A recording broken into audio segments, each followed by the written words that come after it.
So we quickly go over the new patch, and then I'm done for today. I'm not gonna read literally everything. I'll just try to explain to you guys a few things over here, what's happening. So we have the new season patch. So first of all is role quest. Would you mind sharing more thoughts on Liandry's?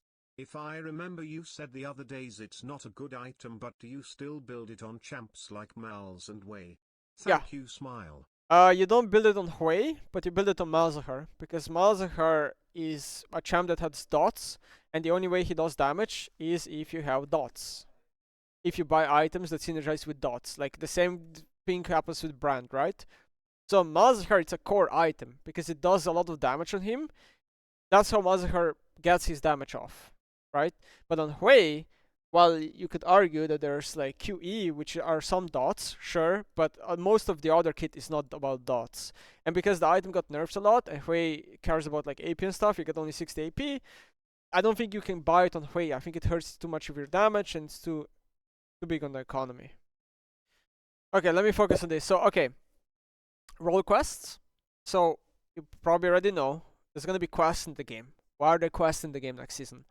Because this is Riot's way of trying to fix lane swaps for pro play, right? If you have a quest, then you're stuck in that lane. Lane swapping will be completely nerfed / removed. The only way lane swapping will still happen is if Riot nerfs these quests, so the quests are not that important, because I think right now they are. They're pretty strong. Which means if the Riot nerfs every quest, then lane swapping could potentially come back, right? Okay, so the bad thing about quest is it locks you completely in the lane, so you're not gonna see a mid laner going top lane anymore. You won't see like any of the lane swaps happening in Champion Select anymore, or like level 1. Because once you get the top quest at level 1, you have to go top lane, no matter what. So quests have downsides, they're not perfect. Personally, I don't like them, because they also may give you quests make roles unequal.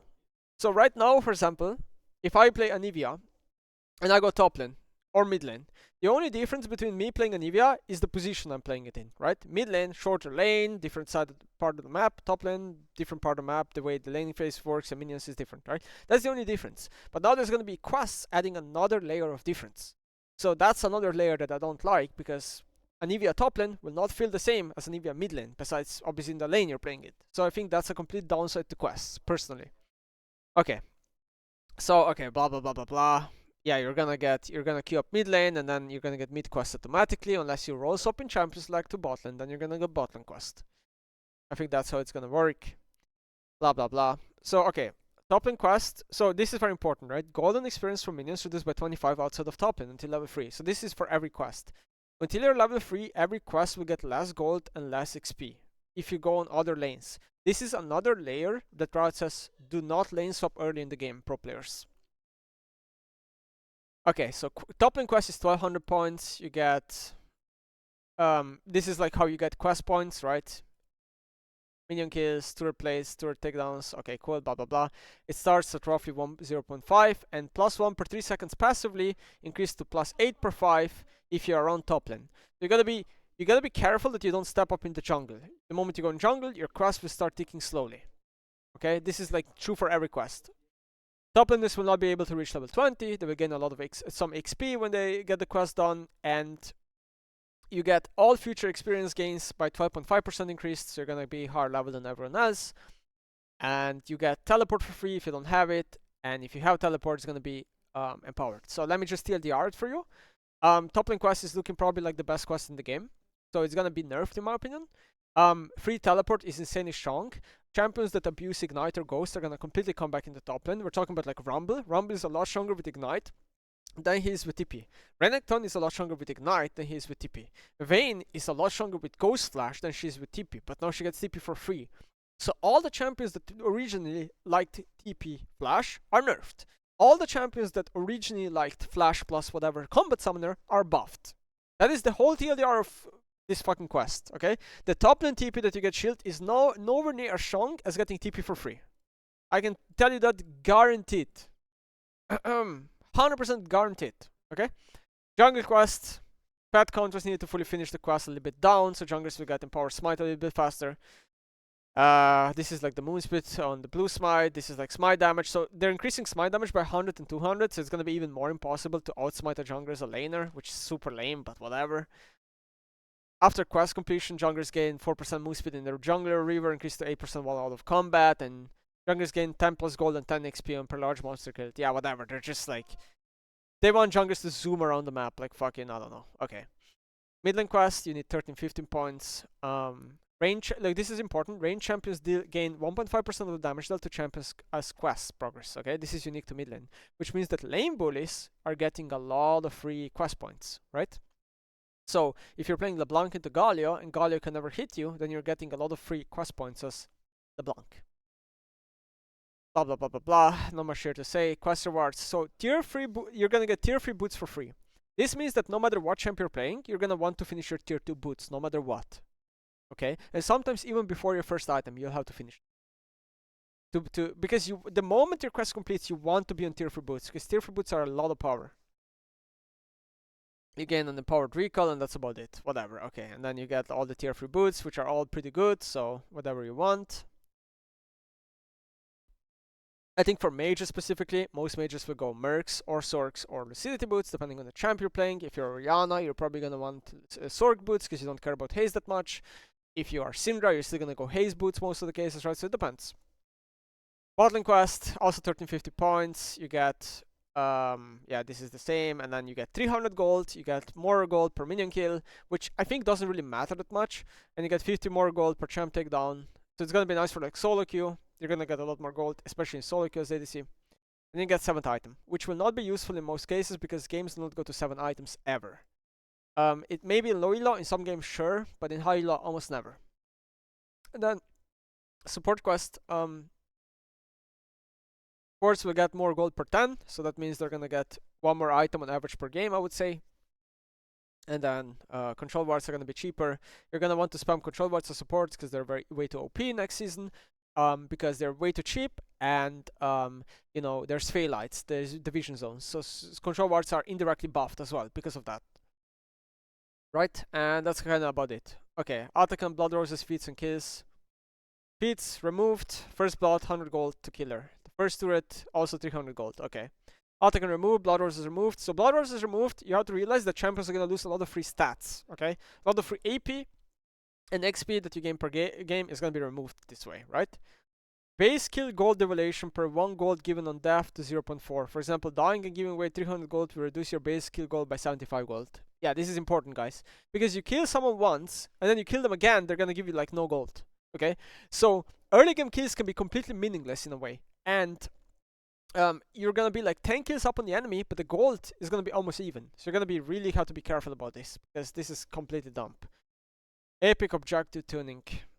So basically, I think the TLDR here is that Joggons are just basically tankier. Right? And they give you like more gold per kill, I seems, and more XP. Okay. I'm not gonna read this now. Same goes for like this shit. Drops.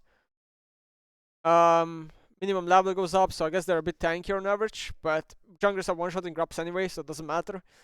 I guess they also made them a little bit tankier, maybe. I mean, they have less health. I don't know. Like, personally, I felt like drops felt weaker. Because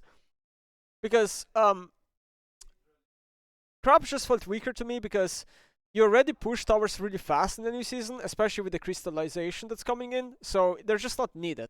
Usually you want to take like 1 or 2, but you don't care about the third one that much. I think Grubs are nerfed.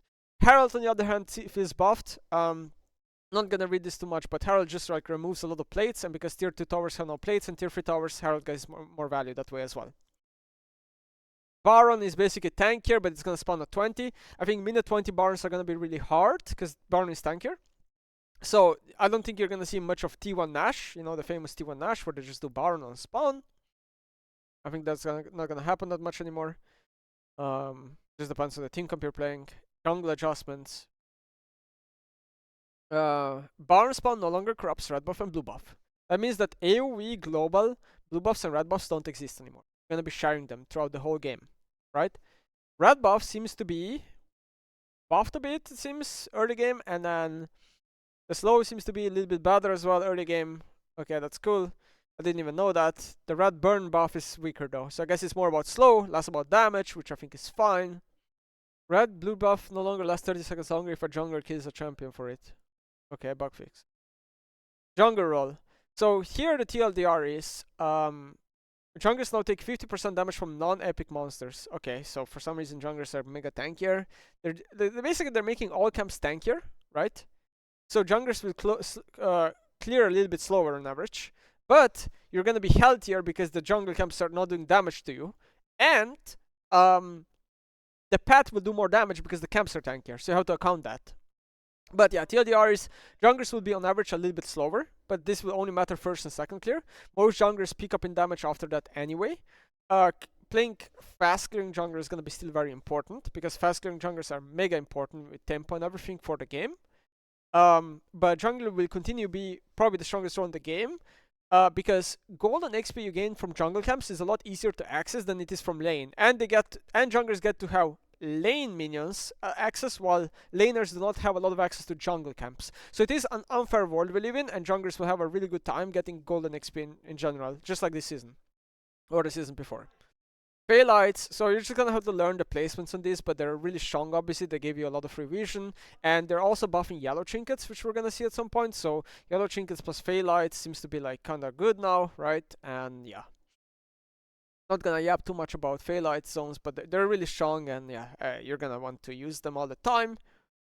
See, this Stealth Ward Trinket cooldown goes down by 40 to 30, so Yellow Trinket gets a huge buff here. Oracle Lens gets a 2-second buff. I think this is for sure a bigger buff than the 2-second buff here.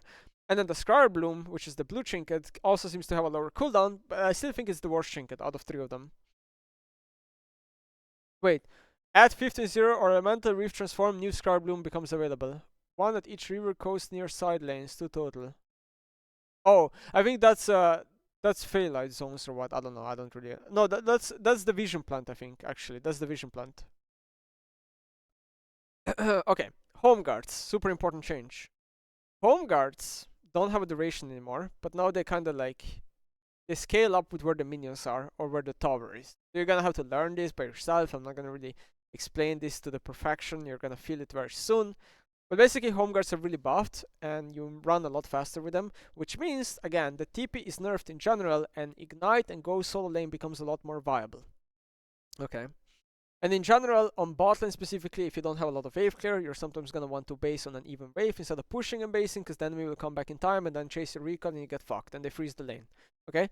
So, home guards will have a massive implication to the game. I think they're very stupid. I think this game is way too Wild Rift and Zoomer friendly, so this is gonna be have to be changed at some point.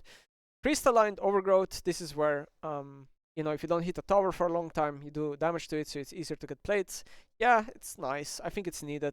In early game especially, it's like nice, but late game it's not that needed because late game towers are complete paper late game. I think they're even squishier than current League of Legends. At least that's the feeling I have. So in late game, you don't really care about that much. Demolish is just a shit rune. I don't know how else to explain it, but you need to use 3 attacks against towers to proc it, and I think in most cases you won't be able to. So I think this rune is that. Game start. Yeah, everything gets sped up, right? Minions will now spawn almost instantaneously, which means you have no time for level 1s anymore, and you can't really AFK and go for a smoke level 1 or anything like that. So yeah, with champions like being faster, and I got a warning on my phone. Okay, bro. Germany warning, power outage. With champions lag being faster and minions spawning faster, you're basically gonna be playing a lot more games on average. Turrets. Yeah, okay, you have to learn this. Basically, I'll TLDR it for you. The way it works is that if there's multiple people hitting the tower gets very tanky. If you're solo hitting the tower feels quite squishy. And melee champions, I think, are doing more damage, especially in auto towers than ranged. So, if you're a melee champ, you're killing the towers fast. And if you're in late game and you want to push a tower, it's good as a support to stand out of tower.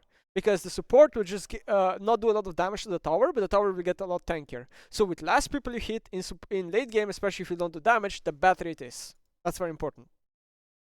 And I think this is all. Yeah, just read it yourself. I'm not gonna yap too much about this. Whatever. Some things got changed.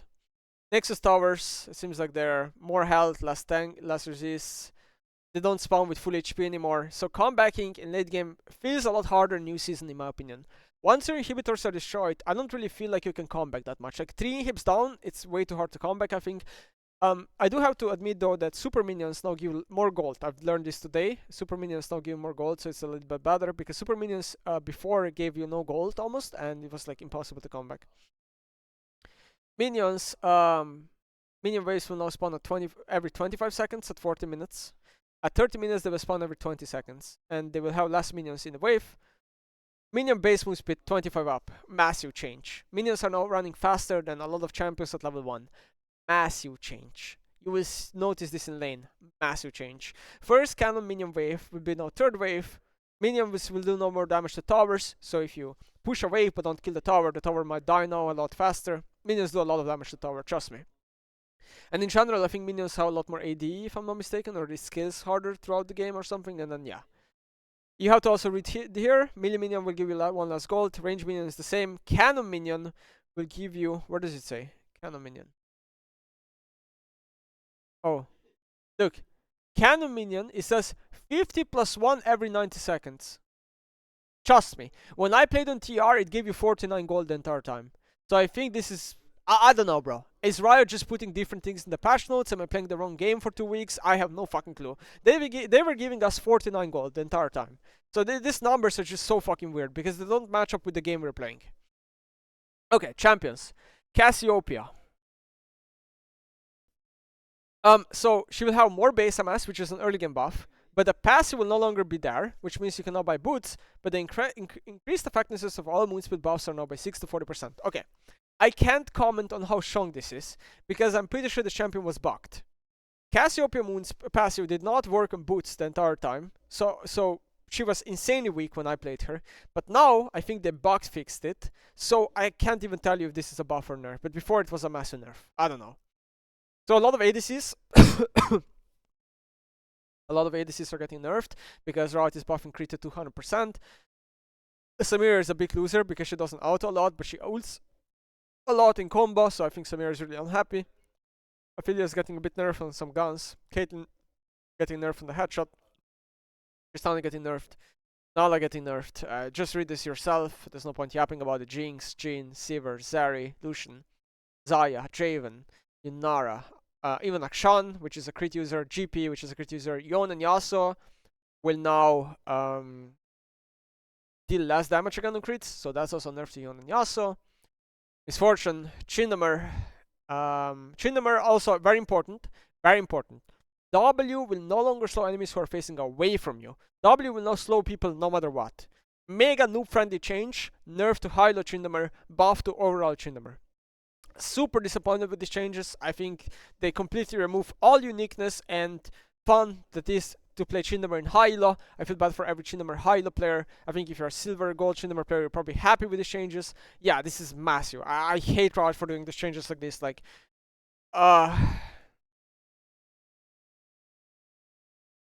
need to wrap it up. Okay, Twitch also nerfed, Ashe also nerfed, Smolder nerfed, Kindred nerfed, Corki nerfed, Shaco with crit build nerf, Grace nerfed, Quinn nerfed, Senna nerfed, Garen crit build nerf, I think, I'm not sure if Rengar is nerfed, but it's like a rescript that Frick did. I think Vega's nerfed a bit. Seems like Elise gets a little bit slower clear, because Riot maybe thinks that she will benefit too much with the changes. Jax, yeah, okay, whatever, useless. Doran's Blade will go back to Omnivamp, doesn't really change anything. Dusk and Dawn. Okay, this is an item for maybe Echo and Gwen specifically or something like that. So far, it's expensive, but it gives you a lot of nice stats, and then it's this passive Spellblade. So far, from my experience, the item didn't feel too strong, but it also didn't feel too weak. Fin Hunter Bolts, I think this item is useless, because it gives you ult haste, which is normally a completely useless stat on an ADC.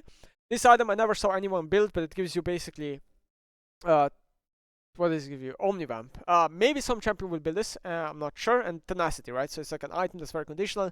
Bastion Breaker, I saw it once and then never again. Maybe it's like a Jace item because you can EQ and apply this, but not sure. Actualizer, never saw anyone build this. I think people are saying like Ryze is a champ that might build this. I'm not sure if you ever have the space to build this, because you want Roar, you want Seraph, then you want Void and Rabadon. So I feel like you have no space to ever build this. Hex Optics, this is an item that is perfect on Jinx and Caitlyn, but the problem is that apparently it's bugged on Caitlyn. So it's completely useless on her. But Jinx maybe could buy this. The item is overall, I think, really cool for the game. Like, this is one of the coolest items I think Riot is adding. Bundle pipes, very cheap, very strong. Definitely we see users like Braum and Alistar probably buying this. Think strong item. Protoplasm, I saw like a lot of Nautilus player buy this. It makes you a lot tankier, sure, but I don't think the item overall is that special.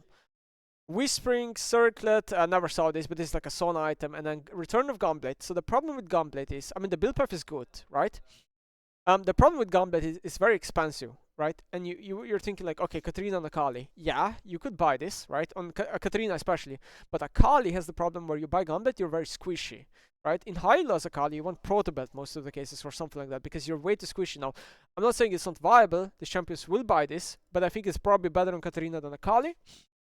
And yeah, the item is very glass cannony and you can die really fast with it. Storm Razor, I think a terrible build path, you're probably never building this. BF, Cloak of Agility, Scout Signature, bro. You're only buying this if you get a BF in your base, and even then, fucking expensive, I'm not sure if it's worth buying. Don't get excited. Unending Despair, changed a bit, doesn't give you a MR anymore, so it's more of an against armor, a type of item. Horizon Focus returns to the old one. Some champs that have good AP ratios are gonna be sad, some champs that Vel'Koz and Zerath are probably gonna be happy. Sundered Sky, didn't even see this. Okay, I guess it's like a bit nerfed. Luden, same item. Echoes of Helia. It's different now. I'm not sure exactly how it works. I'm not gonna comment on it. Assassin is back for like GP. It gives you Shin again. Umbreglaive is more expansive, which I think is probably a nerf to the item. Because the power of Umbreglaive is that you bite fast. However, I think some junglers, like the Tati junglers, especially if they're snowballing, could buy this. Redemption, very nerf for tank supports, but okay for range supports. We have some like Mortar Miner nerfs a little bit, right? But it's cheaper, so I'm not sure if it's like really nerfed. Lord Doms is now more expensive, but gives you less armor pen and gives you a useless Giant Slayer. So I'm thinking, with the way this is looking up, I think Mortar Miner might be better in every case than Lord Dominic's, looking at these changes right now, just because it's way cheaper. Yuntal is nerfed a bit, and Infinity is nerfed a bit, but this had to happen because Crit is stronger, right? They're giving Crit 200% damage again. And then we have the Aegis of Valor, and Duke is gonna come back, and